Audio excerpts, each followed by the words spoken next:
Exotic kung tawagin ng karamihan, pero isa lang itong pangkaraniwang pagkain sa mga katulad ko na laking bukid. At malimit nga itong nauuwi sa pampulutan. Itlog ng hantik or abuhos naman po sa aming mga Ilocano.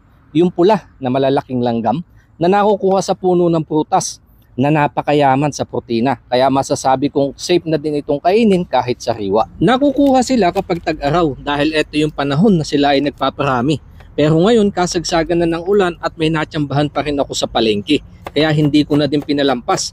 Medyo may kamahalan, 100 piso kada balot. Kaya ayos na sa 2 balot para lang ulit ito ay matikman. May version ako niya na sinabawan. Hinalo ko sa sinigang. Kung hindi mo pa napanood, pa-scroll lang po andyan sa mga upload ko. Kaya ngayon, ibang paraan naman ng pagluluto. Agad lang ako naggisa na sibuyas, bawang, luya para sa aroma. At sunod na nagpakatas ng kamatis para may kaunting asim.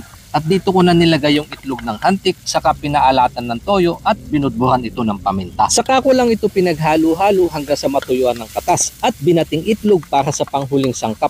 Lutong sarsyado, pero sa halip na may sabaw, ito yung version ko na walang katas. Para swak na swak sa ulam, damay na din pati pulutan. At kung hilig mo din ito, sa anong paraan nyo naman ito niluluto? Pa-comment naman po below at kung saan kayo probinsya nakatikim nito. Saka ako nagprito ng talong para naman sa pangpares na gulay. Thank you po Lord sa blessing na ito. Basbasan, in Jesus name we pray. Amen. Toyo po yung aking sausawan na may kalamansi.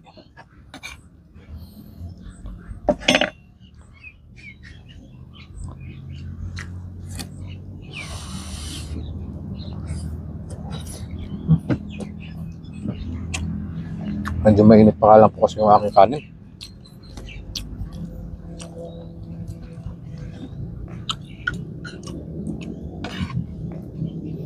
Yung antik.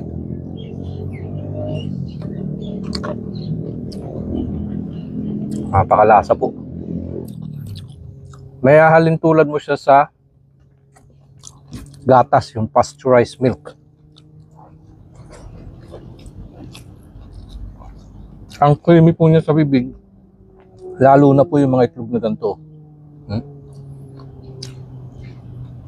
Pag pumutok yung katas na sa loob, napakalasa.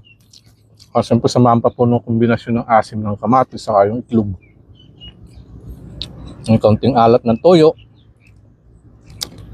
Uy, anghang na sili, napakasarap po.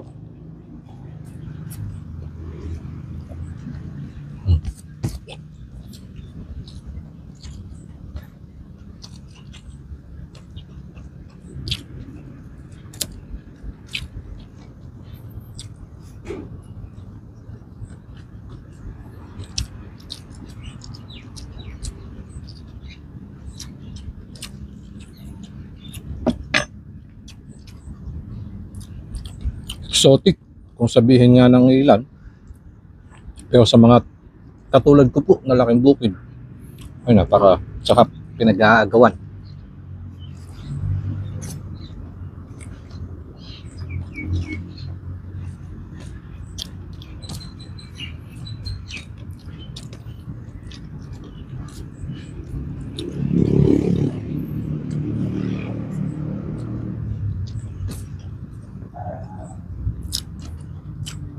Mas masarap siya kung akong tatanungin kaysa dun sa lagubang.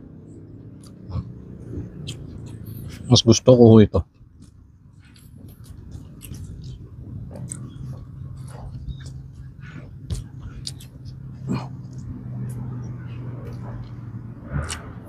At napakasarap nga din po nito. Pares sa pampainit. Alam nyo na ako kung ano yung aking tinutukoy.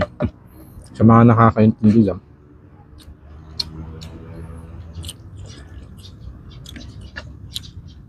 Papababa lang po ako ng kinain, saka susunduin ko lang si Misis ngayong hapon. At paparisan ko po yan mamaya.